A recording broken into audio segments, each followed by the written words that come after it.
Bonjour à toutes et tous et bienvenue dans ce Demande à Cédric numéro 36. Alors si vous regardez cette vidéo sur YouTube et que vous regardez la retransmission, eh bien vous n'hésitez pas à vous inscrire sur le site formationinformatiqueaveccédric.fr. Sur la page d'accueil, vous allez trouver un formulaire. Donc ça c'est l'ancienne version, je ne sais pas, en fonction du moment où vous regarderez cette retransmission, peut-être il y aura la nouvelle page d'accueil. Quoi qu'il en soit, il faut identifier le formulaire qui est comme ceci sur un fond bleu avec le fond jaune. Vous mettez votre prénom, votre adresse email, vous cliquez sur oui je veux m'inscrire et ça va vous donner accès au nouveau module gratuit que je vous offre pour apprendre à envoyer des mails comme un pro, bien gérer vos mots de passe, bien gérer vos photos, etc. etc. Donc vous n'hésitez pas, vous vous rendez sur l'accueil du site formationinformatiqueaveccédric.fr. Si vous êtes sur YouTube, si vous visualisez cette vidéo sur YouTube, il y aura un lien dans la description sous la vidéo. À partir de là, vous arrivez sur l'accueil de mon site internet. Lorsque vous êtes là, vous remplissez le formulaire et vous aurez accès à votre espace membre gratuit qui vous donnera accès à beaucoup de formations, notamment les formations que je viens de vous indiquer. En tout cas, nous sommes le mercredi 14 décembre et nous allons pouvoir démarrer ce Demande à Cédric numéro 36 où pendant une heure, je vais répondre aux questions des membres plus. Allez, on peut démarrer. Alors la première chose que je voulais faire avant de... Voilà, je reprendrai un petit peu vos questions. Mais avant de démarrer, je voulais vous montrer la procédure pour pouvoir mettre des photos sur le forum, des captures d'écran. Donc les captures d'écran, vous avez une vidéo gratuite qui vous explique comment les faire. Et une fois que vous les avez faites, je vais vous montrer le processus d'intégration. D'ailleurs, pour ce faire, il faudrait moi-même que j'ai une capture d'écran. Ce qui ne va pas forcément être mon cas. Qu'est-ce que je vais pouvoir faire ? Pardon. Je vais faire une capture d'écran. Alors, je vais faire une capture d'écran tout de suite. On va dire, je vais lancer le site. Je vais prendre une capture d'écran en choisissant la petite application capture d'écran. Je vais choisir une capture rectangulaire. Je vais choisir ici cette partie-là. Voilà. Je vais enregistrer ma capture. Si je vais un peu vite, vous pourrez regarder pendant la retransmission et tout ira bien. Je vais l'appeler capture test. Voilà, je vais enregistrer. Une fois que c'est enregistré, elle va apparaître sur mon bureau puisque c'est à cet endroit-là que je l'ai enregistré. Et donc, c'est maintenant que va commencer la procédure. Donc, quand vous êtes sur le forum et que vous avez besoin de nous donner des informations, eh bien, le plus simple, c'est les captures d'écran parce qu'on se rend mieux compte tout de suite de ce qui se passe. Et donc, vous êtes un certain nombre déjà à maîtriser cette intégration sur le forum, mais il y a encore quelques membres qui ne le font pas ou ne sont pas forcément familiarisés. Donc, je vais vous montrer, vous allez voir, c'est très simple grâce au site que nous avait communiqué Denis, qui s'appelle SeatJoint. Donc vous vous rendez sur la page d'accueil de Google par exemple, vous tapez SeatJoint, donc C-J-O-N-T, vous appuyez sur la touche entrée, vous allez arriver ici, accueil de SeatJoint, vous cliquez ici, très simple, et ensuite donc vous avez deux possibilités, soit vous glissez votre capture d'écran directement ici, donc là vous voyez je suis en plein écran, donc c'est un petit peu compliqué de la glisser, donc je peux soit sortir du mode plein écran et glisser ma capture d'écran, ou alors j'ai également la possibilité de choisir parcourir ici, et à partir de là je vais choisir l'emplacement où je l'ai rangé, donc sur le bureau. Comme il y a beaucoup de bazar, je vais plutôt choisir la solution de cliquer glisser qui sera plus simple. Donc je sors du mode plein écran, je prends ma capture, je la glisse ici. Voilà, donc ma capture apparaît ici, je vais repasser en mode plein écran. Et après, vous allez voir, c'est très simple. Vous n'êtes pas obligé de mettre votre adresse email, il vous suffit simplement de choisir ici privé, avec la petite case qui est là, et de choisir illimité pour qu'elle reste tout le temps. Et ensuite, une fois que vous avez mis votre capture, que vous avez choisi privé et illimité, vous n'êtes pas obligé de mettre votre adresse email, vous choisissez en dessous, créer le lien joint, voilà, ça va créer ça, vous arrivez sur cette page. Ensuite, vous cliquez sur le lien qui est ici, donc le lien a été créé, vous cliquez ici. Et surtout, ce qui est très important, c'est que vous cliquez ici pour accéder au fichier. Parce que la plupart d'entre vous, quand vous ratez l'intégration, c'est que vous copiez l'adresse qui est ici. Et cette adresse qui est là ne redirige pas vers la photo, elle redirige vers cette page. Donc vous cliquez ici pour accéder au fichier. Donc là, vous voyez la capture d'écran que j'ai faite tout à l'heure, on la voit ici. Et c'est à ce moment-là que vous allez copier l'adresse qui se trouve ici. Donc tout simplement, vous cliquez dans l'adresse, elle se sélectionne, vous faites un clic droit, vous choisissez copier, voilà. Et là, eh bien, nous allons aller sur le forum, donc vous vous rendez sur le forum à cet endroit-là. Vous vous identifiez, ensuite vous choisissez évidemment la rubrique dans laquelle vous souhaitez l'intégrer. Donc là, je vais mettre ça dans un peu de détente pour ne pas polluer le reste. De toute façon, j'enlèverai mon message. À partir de là, donc soit vous répondez à un sujet, soit vous créez un nouveau sujet. Dans les deux cas, vous allez arriver dans la page où vous avez cette chose-là qui vous permet d'interagir soit en répondant, soit en créant un nouveau sujet. Donc là, je vais mettre test capture, voilà.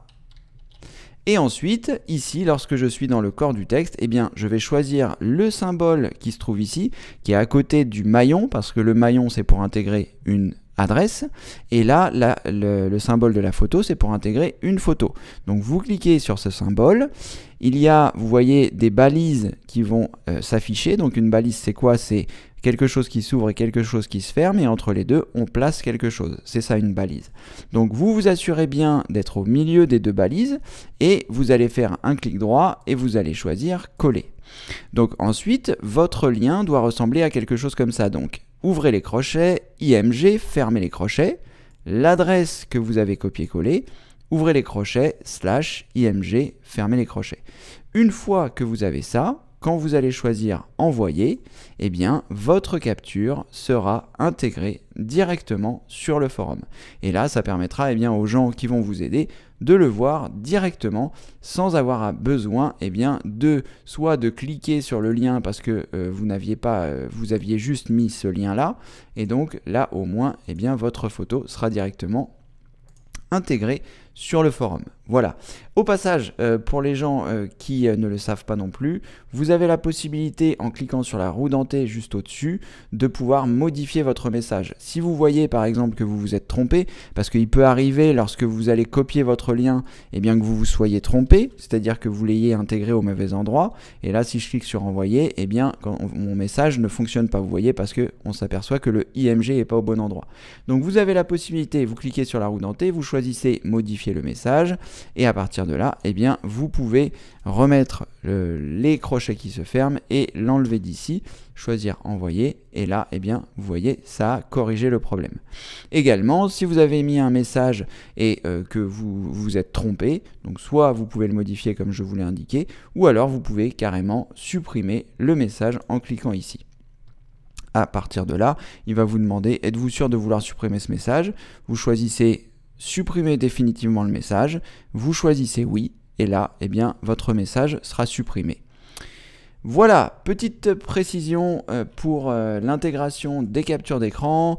C'est vraiment quelque chose de très important sur le forum. Ça permet aux gens eh bien, de vous aider plus facilement. Dès qu'ils voient la capture d'écran, ça leur évite d'avoir à cliquer 50 fois. Pour vous, vous avez l'impression que c'est pas grand chose, mais c'est rien, ils font un clic et c'est bon.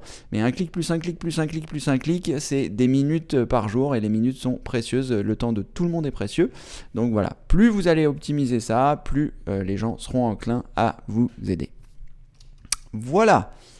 Allez, je vais supprimer la capture, il y a déjà assez de bazar sur mon bureau. Et ensuite, on va pouvoir démarrer. Alors, donc Francis a effacé ses messages. Alors, je ne sais pas si c'est lui qui les a enlevés ou s'ils ont été supprimés. Francis a des soucis avec sa mise en veille. Donc, on va regarder ça. Ensuite, Cédric, change ta sonnerie de réveil. Très bien, Denis. Tout va bien puisque c'est ma sonnerie de réveil. Je pense que tout va bien. Alors, bonjour à toutes et tous. Bonjour Ariane. Tania, oui Cédric, si vous pouvez expliquer les captures d'écran sur le forum, ce serait super sympa. Et ben voilà Tania, j'ai encore fait mieux, puisqu'il y avait une vidéo qui était disponible, mais apparemment certains d'entre vous ne l'avaient pas vue. Donc là, maintenant, vous pourrez juste regarder la retransmission de ce demande à Cédric numéro 36. J'ai commencé par ça, donc vous n'aurez pas besoin de chercher dedans, et vous saurez désormais comment intégrer des captures d'écran sur le forum, ce qui est vraiment très important. Sou, bonjour à tous. Albert, bonjour Sou. Albert, bonjour, bienvenue parmi nous. Sébastien, bienvenue. Nous sommes 22. Marie, bonjour.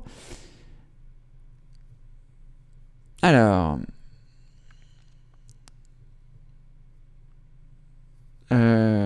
Francis, je recommence ma demande sous Windows 10, le programme, la mise en veille après 5 minutes. D'accord, donc Francis, je vais regarder tout ça. Bon, allez, c'est parti. Je vais reprendre. Donc, bonjour à toutes et tous, donc ceux qui viennent d'arriver et ceux qui étaient déjà là. Et on va commencer par la question de Marie, puisque c'est la première, et ensuite je reprendrai la question de Francis, puisqu'il l'a reformulée. Alors, bonjour Cédric. Pour l'ordinateur Windows 10, c'était un problème d'adresse IP. Je ne sais pas ce que c'est, mais je suis arrivé à faire une réparation automatique et ça marche. Alors, je vais essayer d'expliquer les choses le plus simplement possible par rapport aux adresses IP pour que vous puissiez comprendre, Marie. L'essentiel, c'est que voilà, vous ayez pu faire une réparation et que ça ait fonctionné. C'est ça le plus important. Et comme vous ne m'aviez pas dit si vous l'aviez sur votre ordinateur, ou si vous posiez vos questions sur votre ordinateur ou sur un autre support, savoir si vous aviez quand même un petit morceau de connexion Internet. Pardon. Quoi qu'il en soit, je vais essayer de vous expliquer les choses le plus simplement possible. J'ai pensé à vous ce matin parce que quand j'ai démarré mon ordinateur, j'ai mon réseau Ethernet avec une grosse croix rouge et je n'avais pas accès à Internet. Donc je me suis dit, ah, ça c'est un signe, c'est pour que je pense à Marie. Donc j'ai pensé à vous et je me suis dit, tiens, qu'est-ce que je vais faire ? Ça va me permettre de réfléchir pour vous. Donc là, ça m'arrive de temps en temps, c'est assez rare, je vais dire maximum une fois par mois. Il arrive que je démarre mon ordinateur et je ne sais pas pour quelle raison, ma connexion Internet, la connexion de mon ordinateur ne fonctionne pas. Toutes les autres connexions de la maison fonctionnent, mais pas celle de mon ordinateur. Donc ce que j'ai fait tout simplement ce matin, et c'est la première chose à faire, c'est de redémarrer l'ordinateur pour s'assurer bien que ce n'était pas un petit bug ponctuel, ce qui était mon cas. J'ai redémarré mon ordinateur, il a retrouvé la connexion Internet et tout s'est bien passé. Donc vous pouvez déjà essayer cette première solution quand ça vous arrive. Après, j'ai l'impression que dans votre cas, Marie, c'était plutôt persistant et je vais essayer donc de vous expliquer le plus simplement possible ces histoires d'adresse IP.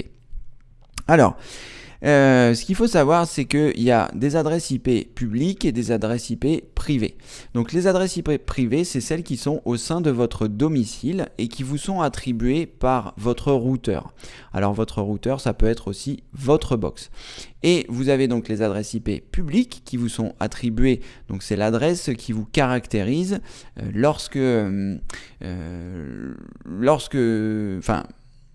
votre domicile est caractérisé par une adresse IP, donc elle peut être fixe ou elle peut être le contraire de fixe, ça ne va pas revenir, une IP fixe ou une IP... Ça ne reviendra pas, c'est pas grave. Donc soit vous avez une adresse IP fixe, par exemple, je sais il me semble que Free attribue des adresses IP fixes, c'est-à-dire que vous aurez toujours la même adresse IP, vous l'avez souscrit avec votre forfait Free, votre box a une adresse IP publique et ce sera toujours la même. Si vous avez une adresse IP qui n'est pas fixe, je me souviens plus comment c'est, eh bien elle peut changer toutes les 24 heures ou toutes les semaines. Orange ne fournit pas d'adresse IP fixe et donc eh bien elle change soit toutes les 24 heures, soit toutes les semaines. Je ne sais plus exactement quelle est la fréquence. Je sais qu'à une époque c'était 24 heures. Il me semble qu'ils ont un petit peu étendu, ça n'a pas vraiment d'importance. Donc ça, ce sont les adresses publiques, on n'a pas vraiment à s'en soucier. C'est plus votre box qui gère tout ce côté de l'adresse IP publique. Les adresses IP privées, c'est celles donc qui sont au sein de votre domicile et qui sont gérées par votre box ou par votre routeur. Le routeur étant en fait une sorte de boîte qui va gérer les différents ordinateurs qui se connectent sur votre réseau. Donc vous pouvez très bien donc avoir un routeur et derrière ce routeur ou derrière votre box, c'est un petit peu la même chose, je vais garder le mot box pour que vous puissiez comprendre. Derrière votre box, vous avez des prises Ethernet que vous pouvez brancher. Et vous avez également en théorie un réseau Wi-Fi par lequel vous allez pouvoir brancher des ordinateurs. Donc quand vos ordinateurs vont se connecter au réseau, la box va leur attribuer une adresse IP privée. Donc si par exemple je lance l'exécution d'une commande, donc je vais me rendre sur mon ordinateur, je vais faire Windows R pour lancer la commande exécutée, je vais taper CMD et là à partir de là ça va me lancer la commande, mais si vous ne voulez pas faire ces manipulations, vous pouvez faire un clic droit sur le menu démarrer et choisir invite de commande, que ce soit en admin ou en normal, ça n'a pas vraiment d'importance pour ce que je vais faire. Et à partir de là, eh bien, vous pouvez taper une commande qui s'appelle ipconfig et qui va vous donner eh bien, votre adresse IP. Alors, donc ça, les adresses que l'on voit ici, ce sont les adresses IP privées qui sont attribués par votre box. Donc moi, ma box, elle m'a attribué une adresse qui est 10.0.0.4. Et donc chaque fois que je vais connecter un ordinateur sur ma box, enfin sur mon routeur, eh bien il va avoir une adresse IP qui va lui être attribuée. Donc là, je suis en 10.0.0.4. Si je reconnecte un nouvel ordinateur, il sera en 10.0.0.5. C'est ce que l'on appelle le DHCP, c'est-à-dire l'adressage automatique des IP privés qui est géré par votre box. Donc, concrètement, chaque ordinateur qui se connecte a une adresse différente pour ne pas qu'il y ait de conflit sur votre réseau. Après, ce qui se passe, c'est qu'il arrive parfois, lorsque vous allez dans les connexions réseau, je ne l'ai pas fait depuis très très longtemps, mais je vais repasser en plein écran. Lorsque vous faites un clic droit sur votre icône du réseau en bas à droite et que vous choisissez « Ouvrir centre des réseaux et partage », je ne sais pas si à partir de là je vais pouvoir le faire, je vais choisir « Modifier les paramètres de la carte ». Voilà, donc ici, j'arrive en fait, je vois ma carte Ethernet, c'est-à-dire ma carte réseau. Et là, je vais avoir la possibilité de faire un clic droit, de choisir propriété. Et là, on arrive sur un certain nombre de protocoles. Et si je double-clique sur le protocole TCP IPv4, c'est donc l'adressage de ma carte réseau. Donc je double-clique dessus. C'est un petit peu confus, mais j'espère que vous allez comprendre. Je double-clique dessus et ici, on s'aperçoit que dans les paramètres du protocole TCP/IP v4, il y a obtenir une adresse automatiquement. C'est-à-dire que ma carte réseau est configurée pour que ma box m'envoie automatiquement une adresse. Donc à cet endroit-là, je n'ai rien besoin de faire. Les DNS, pareil, obtenir les adresses de serveurs DNS automatiquement. C'est pareil, c'est ma box qui m'envoie les serveurs de DNS. Donc les serveurs de DNS, c'est quoi? C'est les résolutions de noms de domaine. C'est-à-dire que pour vous rendre sur Google, je vais vous remontrer par l'intermédiaire de la commande. Si par exemple je tape ping www.google.fr et que j'appuie sur la touche entrée, eh bien il va envoyer une requête à Google et Google va me répondre et ça va me permettre de connaître l'adresse IP de Google. Parce que si vous voulez, lorsque vous allez sur un site internet, eh bien vous avez l'habitude de taper une adresse, mais sachez que ces adresses qui sont ici pour que ce soit plus simple pour nous de le savoir, ce sont finalement des adresses IP publiques, ce dont on parlait tout à l'heure. Donc Google a évidemment beaucoup d'adresses IP publiques parce qu'ils ont beaucoup de serveurs, mais si vous allez dans votre navigateur et que vous tapez 216.58.204.227, en théorie, nous allons arriver sur la page de Google. On va tester ça tout de suite. Je vais lancer Firefox. Et au lieu donc de taper www.google.fr, donc là c'est un mauvais exemple parce que j'y suis déjà, donc je vais me rendre sur formation informatique avec Cédric pour que vous puissiez bien voir la différence.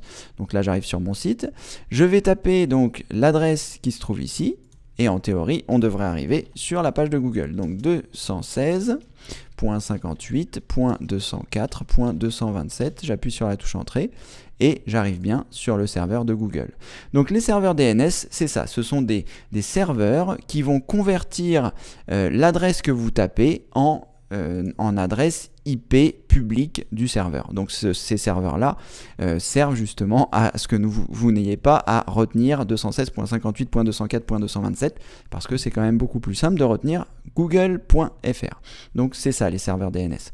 Donc là, pour revenir à nos moutons, ici, donc, vous avez les serveurs DNS, c'est pareil. Il va attribuer automatiquement les serveurs DNS. Je n'ai pas besoin de m'en soucier. Mais il arrive parfois que certains informaticiens ou qu'il y ait un souci avec votre connexion Internet et que, eh bien, vous puissiez, d'ailleurs, si vous en avez envie, dire, eh bien, moi, je veux que mon adresse IP soit toujours la même. C'est-à-dire que quand je me connecte le matin, je veux toujours être en 10.0.0.3 par exemple, avec comme masque de sous-réseau, en fonction de l'adresse IP que vous avez, ça se remplira automatiquement, et comme passerelle, eh bien ça c'est la passerelle de votre routeur, donc de votre box. Donc moi ça doit être 10.0.0.1 ou 10.0.0.255, je sais plus. Et après, là, pareil, vous pouvez mettre les passerelles automatiquement. Donc si vous voulez les DNS de Google, vous mettez 8.8.8.8 et 4.4.4.4 me semble-t-il. Et là, si je clique sur OK, eh bien, il va m'attribuer cette adresse IP privée, celle-là, tout le temps. Il ne cherchera pas à le faire automatiquement.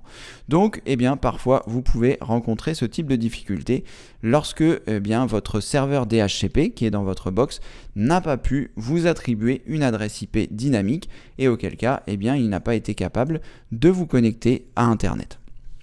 Voilà, bon, là, je me suis un peu lancé dans une grande explication, mais je pense que ça peut être un petit peu intéressant pour tout le monde de comprendre un petit peu comment ça fonctionne, ne serait-ce que les serveurs DNS. Mais le plus important, Marie, c'est qu'en choisissant réparer, il est automatiquement réparé votre connexion Internet. Ensuite, ce que vous pouvez faire, tant que vous avez une connexion Internet, c'est de télécharger un logiciel qui s'appelle Complete Internet Repair.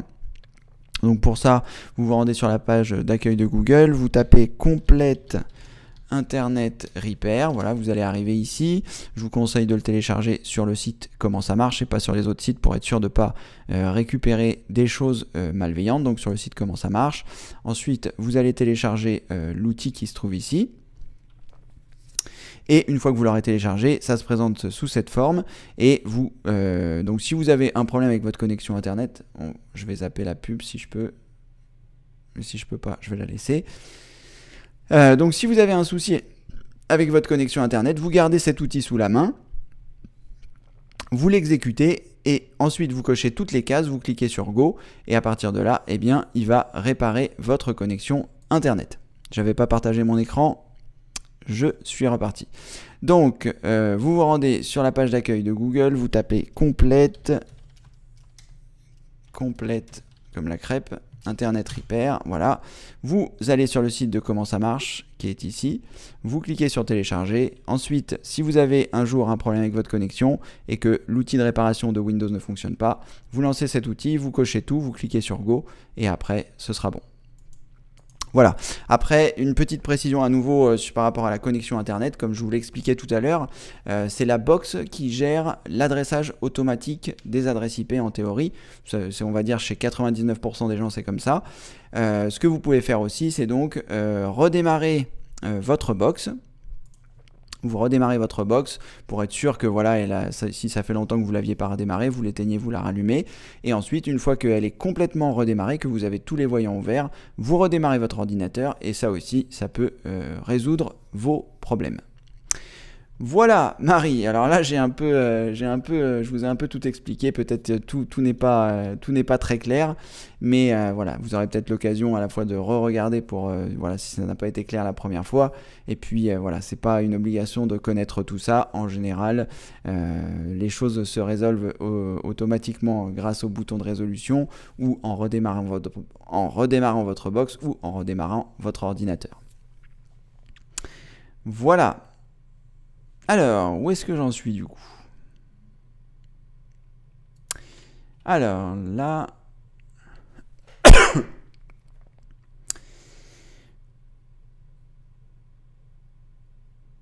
Alors, donc, Francis. Alors, je recommence ma demande sous Windows 10. Je programme la mise en veille écran après 5 minutes. Mise en veille PC 10 minutes sur ma tour et mon portable. L'écran s'éteint, mais le PC ne se met pas en veille sur le portable.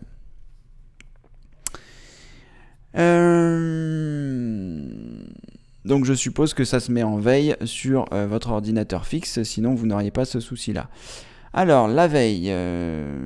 la veille, à quel endroit ça se trouve la veille? Je sais jamais puisque je l'ai désactivé.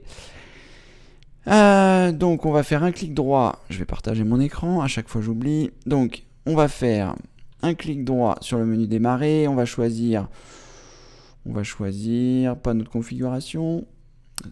Pourquoi c'est pas notre configuration là? Programme et fonctionnalités? Pas du tout. Pourquoi j'ai pas le... Ah oui, c'est ici. Donc vous pouvez faire un clic gauche, pardon, et choisir ici, mais peut-être que dans panneau de configuration, on aurait pu aussi trouver la mise en veille qui doit se trouver dans options d'ergonomie, pas du tout. Pour vous dire à quel point j'y vais souvent. Système et sécurité, c'est peut-être plutôt là. Options d'alimentation, c'est peut-être plutôt là. Et modifier les paramètres du mode, ça doit être par là. Donc, Francis, je récapitule. Donc, pour arriver ici, vous faites un clic droit sur le menu démarrer, vous choisissez panneau de configuration, ensuite vous choisissez système et sécurité, options d'alimentation. Vous arrivez ici, vous avez l'utilisation en mode normal, vous choisissez modifier les paramètres du mode. Et là, donc en théorie, ça vous avez déjà dû le faire. Est-ce que vous êtes, si c'est sur votre portable, est-ce que vous vous êtes assuré, parce que quand vous êtes sur votre portable, vous avez deux états. Vous avez l'état quand il est sur secteur et vous avez l'état quand il n'est pas sur secteur. Donc il faut que vous vous assuriez que dans les deux cas, et j'imagine que c'est ce que vous avez fait, il faut que donc là il soit réglé sur 5 minutes et que là donc vous l'avez certainement réglé sur 10 minutes. Alors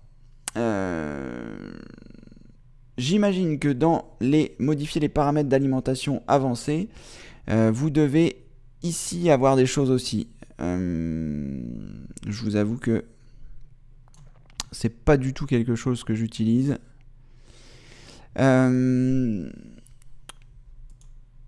Puisque la mise en veille, je la désactive. Alors, donc, est-ce que vous avez regardé ici dans veille ?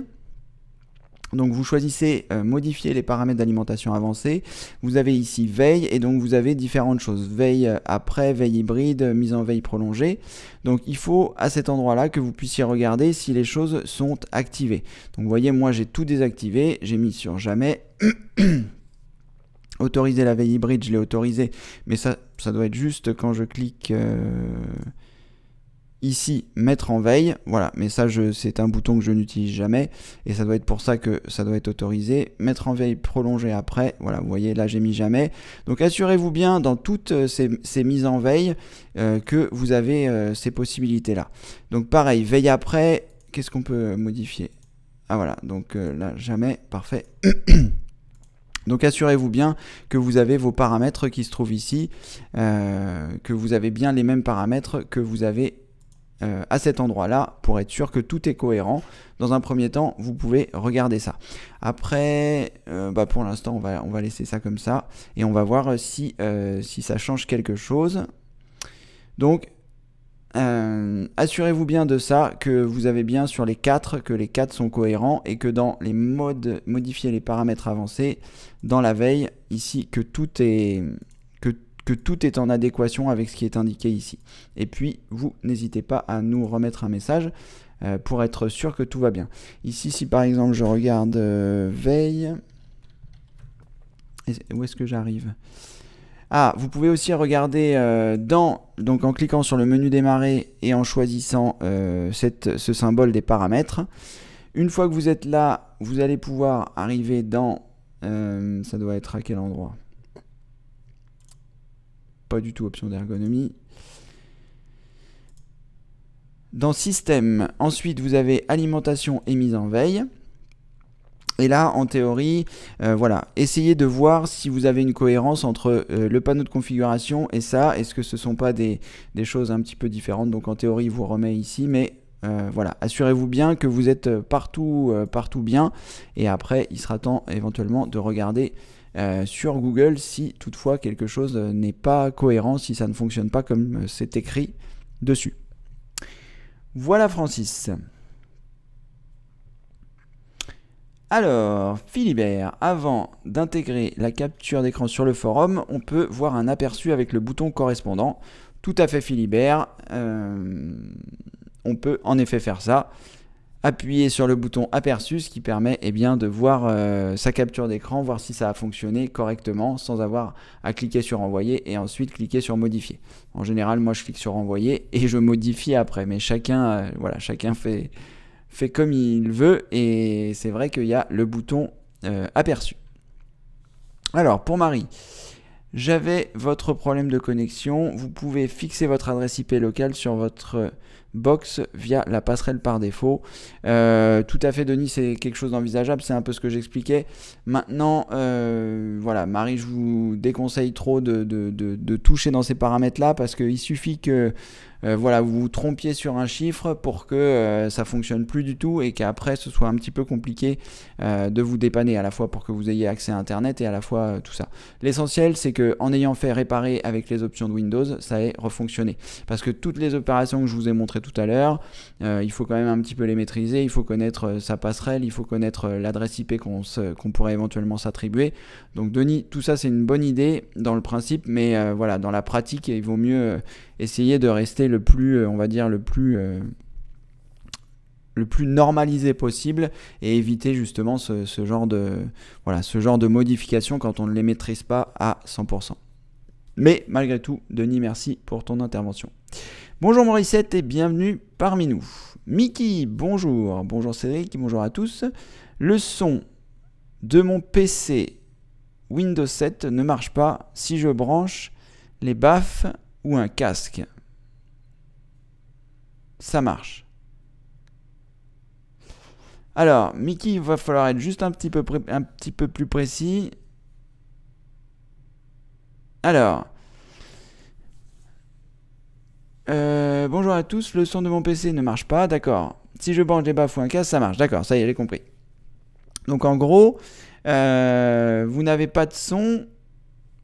Alors, j'ai fait une vidéo sur le son, je sais plus si c'est vidéo gratuite, vidéo outil, peut-être vidéo outil d'ailleurs, on va regarder ça, concernant le son. Donc ça déjà, ça va vous faire une première base pour regarder, donc les vidéos outils, à partir de là, vous avez le son qui est la vidéo numéro 28, régler et choisir l'origine du son sur mon PC. Donc vous pouvez regarder cette vidéo et elle vous expliquera plus en détail ce que je vais vous montrer maintenant. Quand vous êtes sur votre ordinateur, je vais repasser en plein écran parce que ça va se passer en bas à droite. Quand vous êtes sur votre ordinateur, vous avez le symbole du son en bas à droite. Et ici, lorsque vous faites un clic droit, non pas un clic gauche mais un clic droit, vous avez la possibilité de choisir périphérique de lecture. Et à partir de ce moment-là, vous allez voir les différentes choses qui sont connectées à votre ordinateur. Donc je ne sais pas par quel endroit vous souhaitez faire sortir le son, parce que si ça fonctionne quand vous branchez des baffes et si ça fonctionne, pardon, j'ai mal choisi le mauvais écran, pardon. Si ça fonctionne quand vous branchez des enceintes et si ça fonctionne quand vous branchez un casque, je ne sais pas par quel autre moyen vous souhaitez faire sortir le son. Est-ce que ce sont des enceintes qui sont intégrées à votre écran? Avant ça fonctionnait, maintenant ça fonctionne plus. Est-ce que vous avez un ordinateur portable avec des enceintes intégrées et maintenant ça marche plus? Voilà, essayez de donner plus de précision, ça permettra de mieux vous aider. Mais quoi qu'il en soit, vous pouvez faire un clic droit sur l'icône du son, choisir périphérique de lecture, et ici vous avez un certain nombre de périphériques de lecture par lesquels vous allez pouvoir faire sortir le son. Vous voyez ici, moi, le son sort par défaut sur mes haut-parleurs, puisque voilà, c'est ça qui est sélectionné. Vous voyez, quand je parle, le son sort. Bon, là, mes haut-parleurs sont coupés, donc c'est pour ça qu'on n'a pas de son.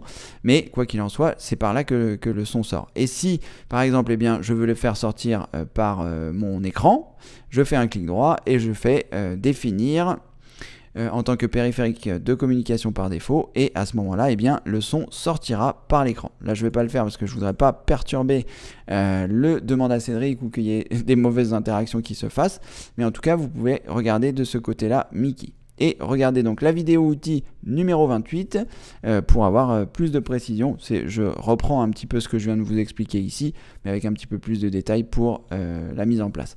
Et si vous avez besoin d'un complément d'information, Mickey, n'hésitez pas, et surtout de nous donner un maximum d'informations pour que je puisse bien comprendre ce qui vous arrive. Voilà. Alors, bonjour Michel, Oh là, qu'est-ce que j'ai fait? Voilà. Bonjour Michel, bienvenue parmi nous. Bonjour Michel, deux Michel qui nous rejoignent. Bonjour Cédric et bonjour à tout le monde. Nous sommes 22, c'est formidable. Alors Tania, s'il vous plaît, peut-on également utiliser ce mode d'envoi de capture d'écran pour une autre adresse que celle du forum, adresse d'une amie? Tout à fait, Tania. Vous pouvez utiliser le site SeaJoin pour envoyer, si vous le souhaitez, une capture d'écran par l'intermédiaire du mail. Là, je vous ai montré la procédure par l'intermédiaire pour intégrer une capture sur le forum, mais si vous voulez envoyer une capture d'écran à votre ami, vous collez simplement l'adresse que vous avez copiée comme je vous l'ai montré, vous la collez dans le mail et quand elle recevra son mail, il lui suffira simplement de cliquer sur l'image pour qu'elle puisse la visualiser directement comme la capture d'écran qu'on a vue sur le forum. C'est tout à fait envisageable. Après, pour ce qui est donc des grosses images, si vous voulez envoyer des grosses images, je fais une petite parenthèse, mais voilà, si vous voulez envoyer des grosses images, j'ai fait une vidéo dans les vidéos gratuites qui s'appelle envoyer des gros fichiers par internet et vous pouvez utiliser le site WeTransfer, tout est expliqué dans cette vidéo. Voilà Tania, j'espère avoir répondu à votre question. Alors, pour l'adresse IP, il faudra que je me concentre. Tout à fait, Francis, j'avoue que j'ai parlé un petit peu vite, mais je voulais pas non plus perdre trop de temps puisque Marie avait réussi à résoudre son problème.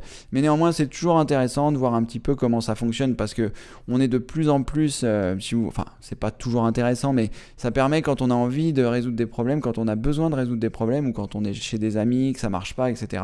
Ça permet de comprendre un petit peu comment tout ça fonctionne et c'est avec tous ces outils mis bout à bout, toutes ces choses que l'on connaît, que ça permet de résoudre les problèmes. Maintenant, il y a beaucoup d'outils qui font les choses en automatique, c'est parfait. D'ailleurs, comme vous pouvez le voir, moi qui fais beaucoup moins de dépannage informatique qu'avant, puisque voilà, je n'ai plus mon activité, la mise en veille, je sais même pas où c'est. Tant que tout fonctionne chez moi, vous comprenez bien que je vais pas forcément créer des problèmes pour avoir des nouvelles gestions. Mais néanmoins, c'est bien d'avoir cette réflexion, d'avoir ces connaissances sur les adresses IP, sur l'adressage automatique, sur les adressages manuels, etc. C'est toujours intéressant d'avoir des informations, c'est la raison pour laquelle je vous les ai transmises. Voilà, Francis. Marie, merci beaucoup Cédric, avec plaisir. Comme je vous dis, l'essentiel c'est que ça refonctionne. Et puis toutes les informations que j'ai données, il vaut mieux d'abord essayer les choses simples, c'est-à-dire redémarrer sa box, l'éteindre et la rallumer. Attendre le cycle complet de rallumage, des fois ça peut être long, ça peut être 5 vraies minutes, 5-10 minutes. Donc attendez 10 minutes que votre box soit redémarrée. Redémarrez votre ordinateur pour que il puisse repartir du processus pour rattraper une adresse IP dynamique. Et après en théorie ça doit fonctionner. Si ça ne fonctionne toujours pas, complète Internet Repair, le logiciel. Et voilà.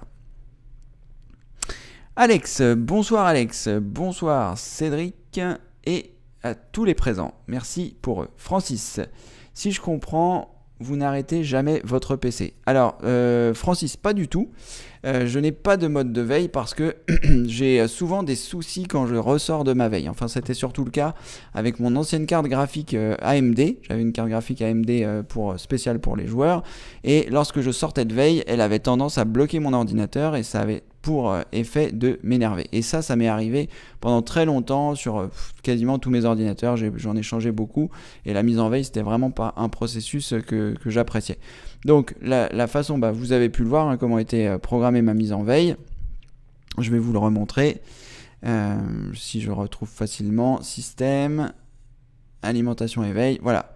Moi, je suis paramétré comme ça, c'est-à-dire qu'au bout de 10 minutes, mes écrans s'éteignent et il ne se met jamais en veille. Et concrètement, j'en avais déjà parlé avant, mais si je sais que pendant 2 heures, je ne vais pas utiliser mon ordinateur, je l'éteins. Comme j'ai un SSD, il démarre très rapidement, donc je ne me pose même pas la question de savoir si ça va être long pour l'allumer. Donc j'appuie sur le bouton, j'attends les 10, 15, 20, 50 secondes qu'il faut pour qu'il s'allume. Et après, il est pleinement opérationnel. Donc je l'éteins si je sais que si je sais que pendant 2 heures je m'en sers pas, et sinon il est allumé la plupart du temps. Et comme en ce moment je travaille beaucoup, il est allumé du matin où je me lève au soir où je me couche. Mais voilà, quand je vais faire des courses, si j'en ai pour plus de 2 heures, je l'éteins. Voilà Francis, et comme je vous le disais, c'est essentiellement parce que j'ai eu des soucis avec la veille, et puis que c'est un processus que j'aime pas trop, je préfère éteindre mon ordi, quitte à ce qu'il soit en veille ou qu'il s'éteigne, c'est pareil pour moi. Et je le préfère savoir éteint. Lucien, bonjour Cédric, et bonjour à toutes et tous, fidèle au poste et content d'être là, bienvenue parmi nous Lucien. Francis, ok, merci, parfait. Alors, Denis, le seul souci avec votre IPv4, si vous vous connectez chez un ami avec votre PC, s'il n'est pas sous la même passerelle par défaut, tout à fait, Denis. C'est pour ça que je recommande de ne pas modifier ces paramètres-là quand on ne les maîtrise pas à 100%. Denis a raison par rapport à cette petite précision sur l'adresse IP.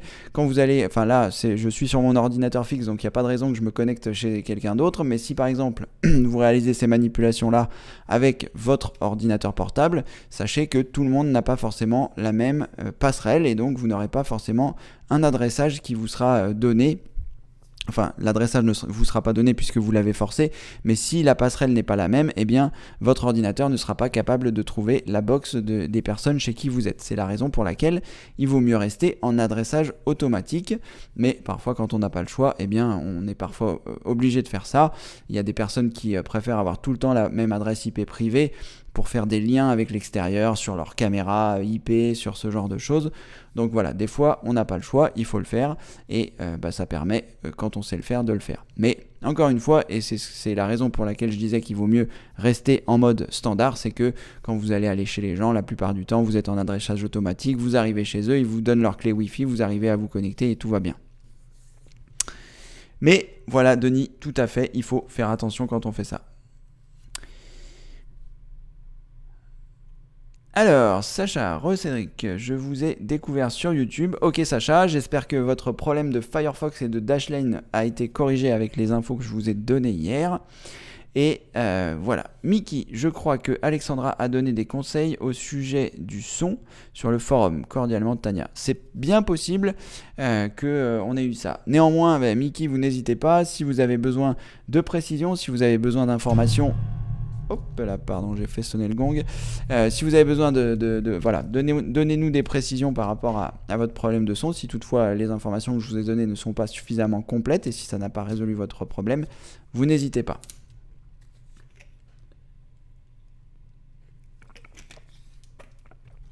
Pardon. Voilà. Alors, est-ce qu'il y a d'autres questions? Pour le moment, pas. Je vais regarder si j'avais des choses à vous dire. Pas vraiment. Intégration d'une photo sur le forum, ça y est, je vous en ai parlé, ça c'est fait. Les demandes à Cédric de janvier, je vais faire une petite parenthèse le temps que d'autres questions arrivent. On va se retrouver au mois de janvier évidemment pour les demandes à Cédric, je vous en reparlerai à la fin de ceci, mais si vous n'êtes pas là, voilà, vous aurez au moins l'information et puis de toute façon je vous enverrai le mail. Mais on va aussi se décaler au mois de janvier et après au mois de février on reprendra le rythme normal en théorie, tout simplement parce que le 1er janvier, je ne sais pas dans quel état tout le monde sera. Et moi le premier, enfin bon en théorie moi je fais jamais de folie donc le 1er janvier je serai certainement à travailler. Mais voilà, donc pour éviter les soucis du 1er janvier et puis que tout le monde puisse profiter des fêtes tranquillement, eh bien les demandes à Cédric commenceront donc le lundi 9 janvier donc 2017. Et iront jusqu'au dimanche 15. Donc là, on fera du lundi au dimanche, un petit peu comme on a fait là sur le mois de décembre, qui était à titre vraiment exceptionnel. Donc c'est pareil pour le mois de janvier, ce sera du lundi 9 janvier 2017 au dimanche 15 janvier 2017. Et ensuite, en théorie, on reprendra le rythme normal en février. Je dis bien en théorie parce qu'on ne sait pas ce qui peut se produire, mais voilà. Le rendez-vous c'est du 1er au 7 de chaque mois. L'objectif c'était pas de décaler, mais là en décembre j'ai pas pu faire autrement. En janvier je pense que c'est préférable de le faire. Donc voilà, les demandes à Cédric pour le mois de janvier seront également décalées. Voilà, allez, je vais regarder s'il y a des nouvelles questions. Sébastien, faut-il mettre le BIOS à jour? Si oui, comment faire? Alors, Sébastien,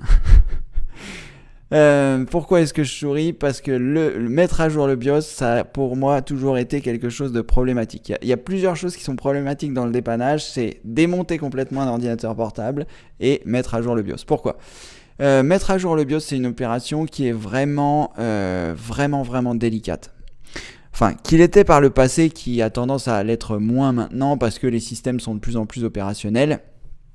Mais si vous voulez, avant, si vous vous trompiez dans la mise à jour du BIOS ou qu'il y avait une coupure pendant la mise à jour du BIOS, je vous dis ça avant, c'est pas forcément valable maintenant, parce que maintenant il y a des systèmes qui permettent de restaurer le BIOS, etc. Mais avant, si vous vous trompiez de BIOS pendant la mise à jour ou que vous aviez une coupure de courant, vous perdiez votre carte mère. Carte mère HS, c'était très très compliqué, voire impossible de remettre à jour le BIOS. Donc c'est pour ça que pour moi ça a toujours été quelque chose de très compliqué de mettre à jour le BIOS.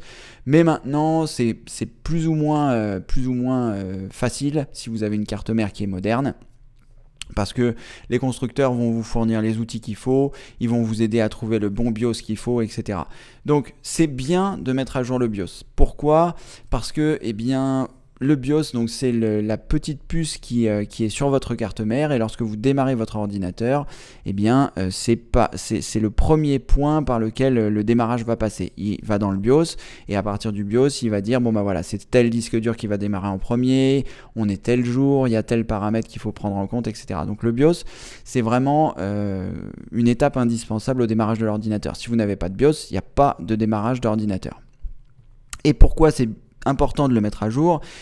En fonction de la version que vous avez, lorsque vous allez acheter une carte mère, vous avez une version, on va dire 1.0 du BIOS sur cette carte mère. Et puis en fonction de la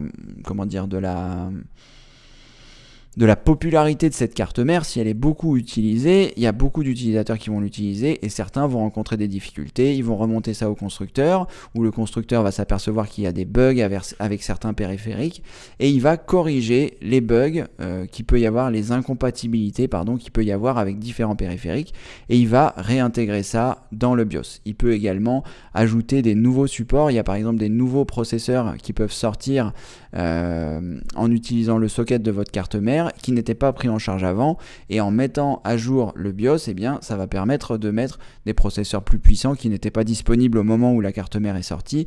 Et maintenant la carte mère a, on va dire, 3 ans, des nouveaux processeurs sortent avec le même socket et ils sont pas reconnus par la carte mère. Le fait de mettre à jour votre BIOS peut vous permettre de supporter ces nouveaux processeurs si vous voulez les changer, et également de corriger des bugs et ce genre de choses. Donc mettre à jour le BIOS, c'est quelque chose de bien, c'est quelque chose d'un petit peu délicat quand on n'est pas familiarisé avec le processus, et il faut vraiment faire attention à bien vous assurer. Quand vous allez démarrer votre ordinateur, il va vous dire vous avez telle version du BIOS, donc vous notez la version du BIOS que vous avez. Vous pouvez même vous rendre dans le BIOS lorsque votre ordinateur démarre, et quelque part dans le BIOS vous trouverez la version de celui-ci.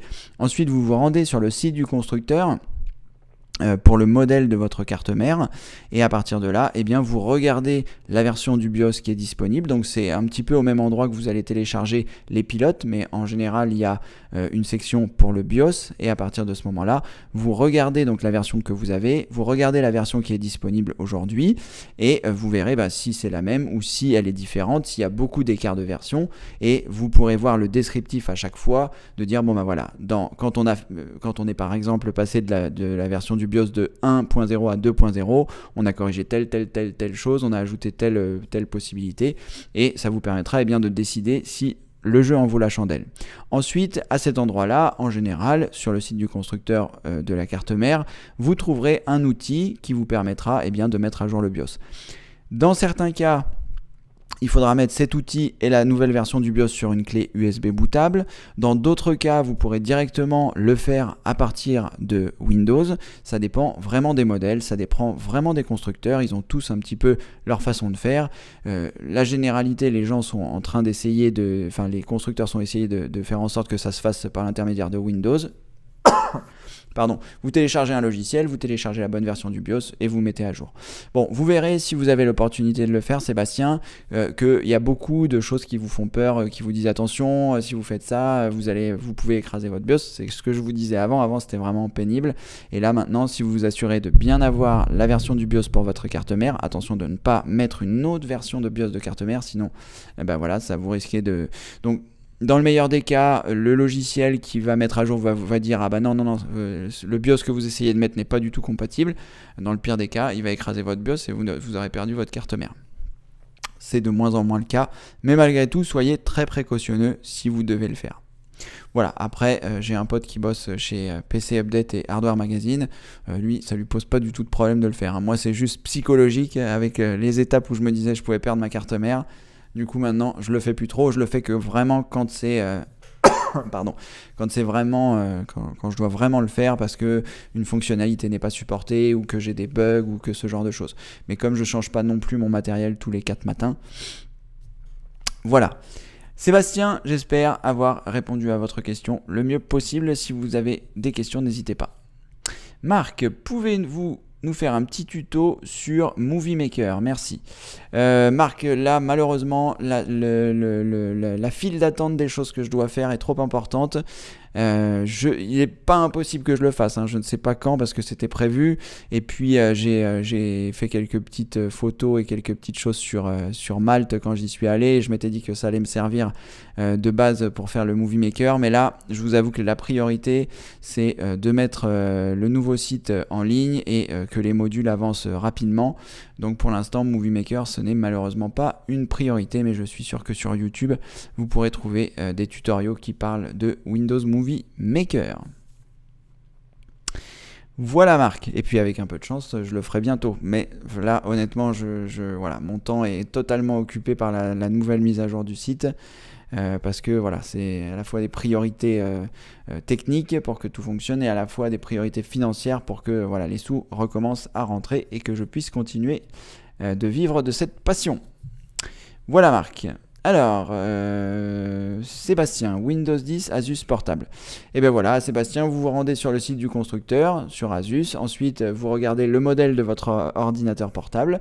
À partir de là, vous verrez la version du BIOS. Si vous voulez nous mettre d'ailleurs la version du portable que vous avez, on pourra regarder ensemble les nouvelles versions et je vous montrerai comment on fait pour rechercher. Ne tardez pas trop, puisqu'il est déjà 16h51 et sinon on verra ça demain ou jusqu'à dimanche puisque les demandes à Cédric sont jusqu'à dimanche. Francis, alors j'ai deux adresses email, une Skynet et une Gmail. Comment recevoir vos mails sur les deux pour le demande à Cédric? Je l'avais dans Gmail mais pas Skynet. Alors... donc Francis, j'ai deux adresses email, une Skynet, une Gmail.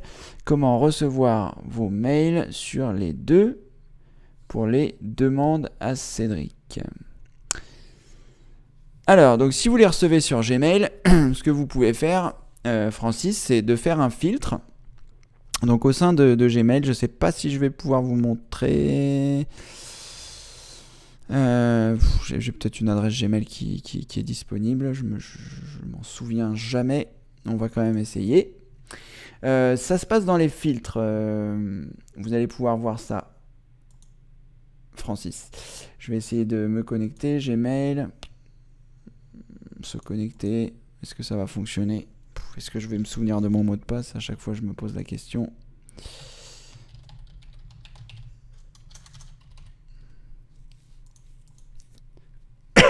Magnifique. Voilà, donc c'est bon, j'attends juste la validation 2 étapes par l'intermédiaire du téléphone. Pour les gens qui ont une adresse Gmail et qui n'ont pas encore mis la validation 2 étapes, je vous incite sérieusement à le faire.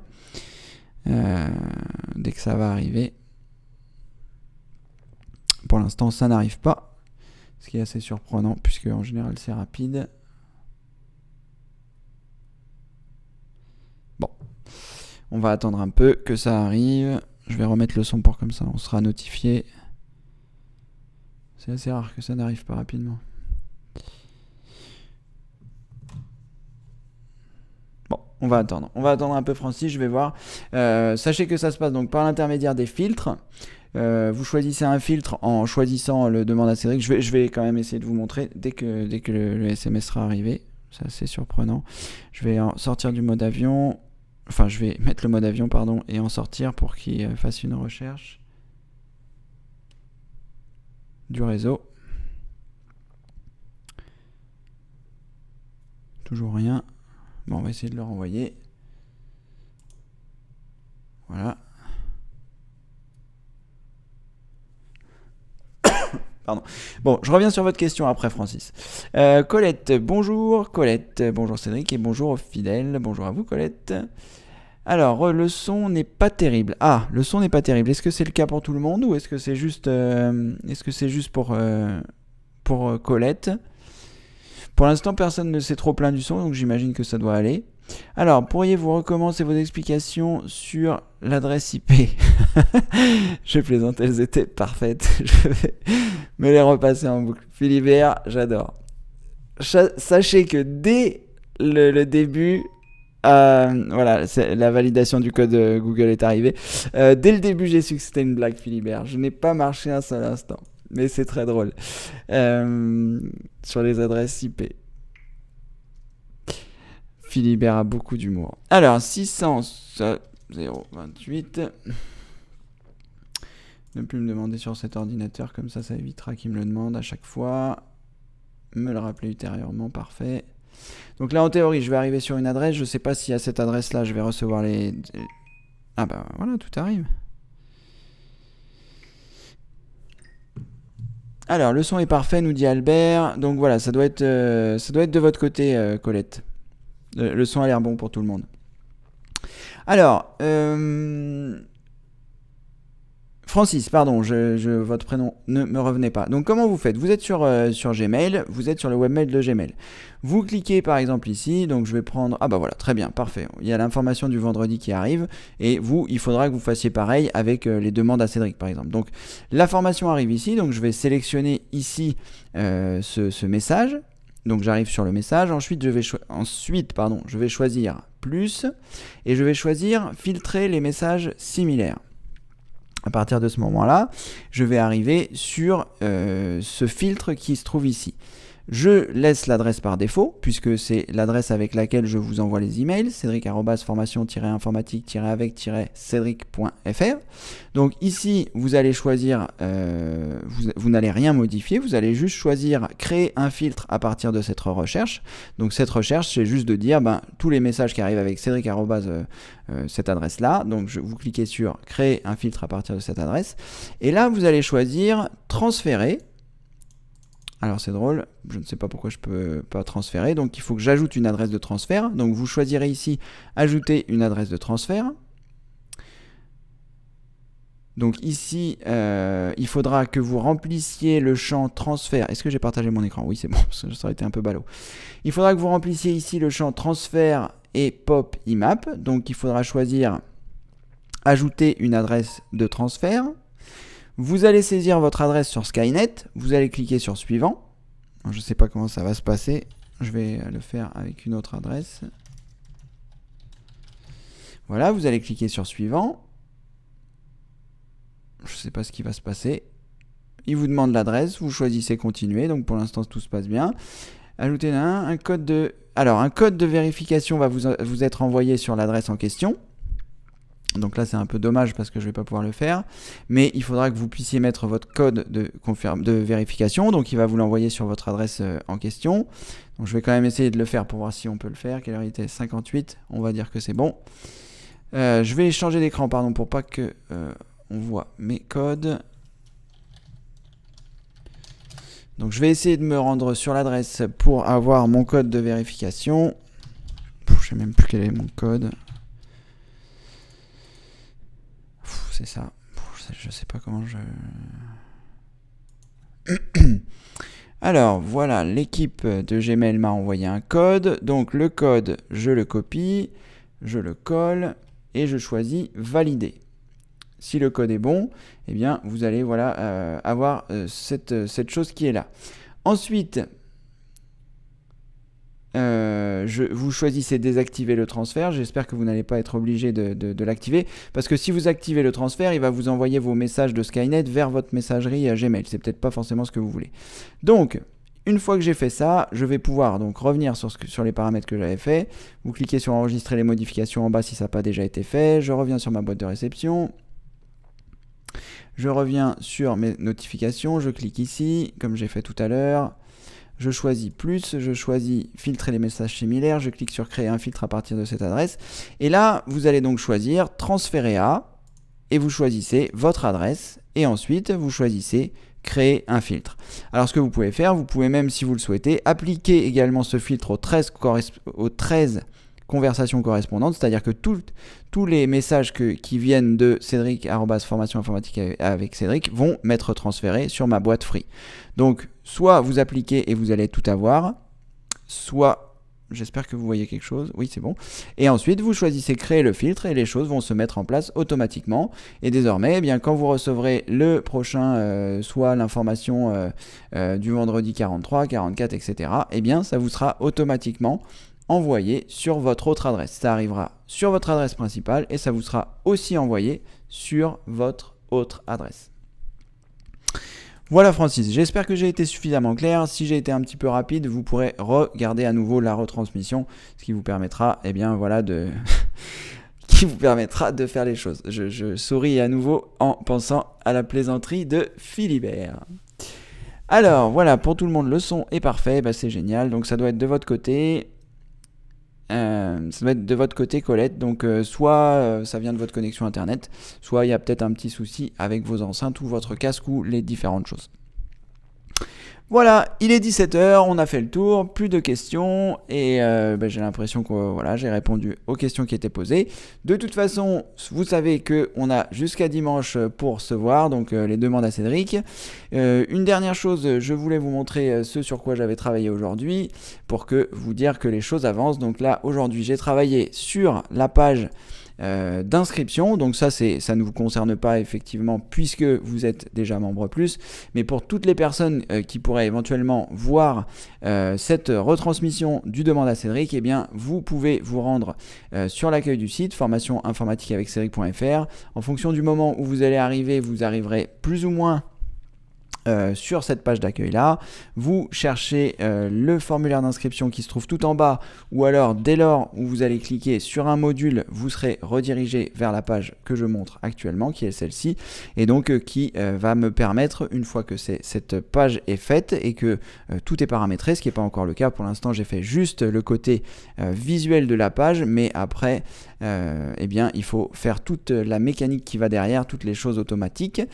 Et à partir du moment où j'aurai fait ça, je pense que ça je vais le faire demain ou après-demain, et après eh bien, je mets le nouveau site en place, le nouvel espace membre, et comme je vous le disais hier, je vous laisserai l'ancien espace membre disponible parce que le nouvel espace membre ne sera pas encore 100% fonctionnel. D'ailleurs, il sera plutôt fonctionnel à 1% qu'à 100%.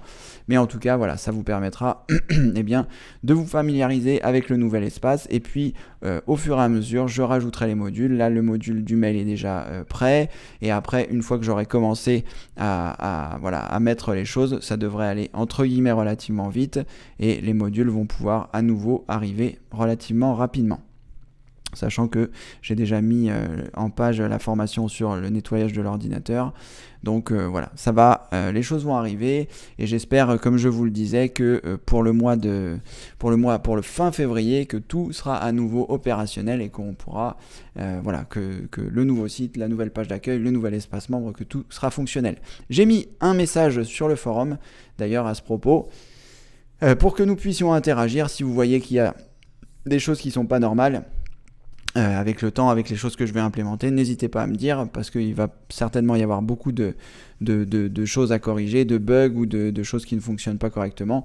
Donc n'hésitez pas, vous mettez les retours sur le forum et comme ça permet, moi je les corrige au fil de vos retours. Je vais essayer de faire le moins d'erreurs possible. Il y a tellement de choses à gérer que je suis un peu inquiet. Mais bon, voilà, c'est pour ça Marc, malheureusement, que je vais pas avoir trop le temps de faire ce tutoriel sur Movie Maker. Mais bon, peut-être que si un jour je me sens la motivation et si je me dis que ça me fera un petit peu de vacances plutôt que d'être toute la journée dans le code, eh bien peut-être que j'aurai envie de faire ça. Voilà, en tout cas, merci à toutes et tous d'avoir été présents dans ce Demande à Cédric numéro 36. Si vous regardez la retransmission, n'oubliez pas de vous inscrire sur le site formationinformatiqueaveccedric.fr. Et en attendant, je vous dis évidemment à demain pour le Demande à Cédric numéro 37. 37 et demain, c'est de 15h à 16h. Allez, merci et à bientôt. Au revoir.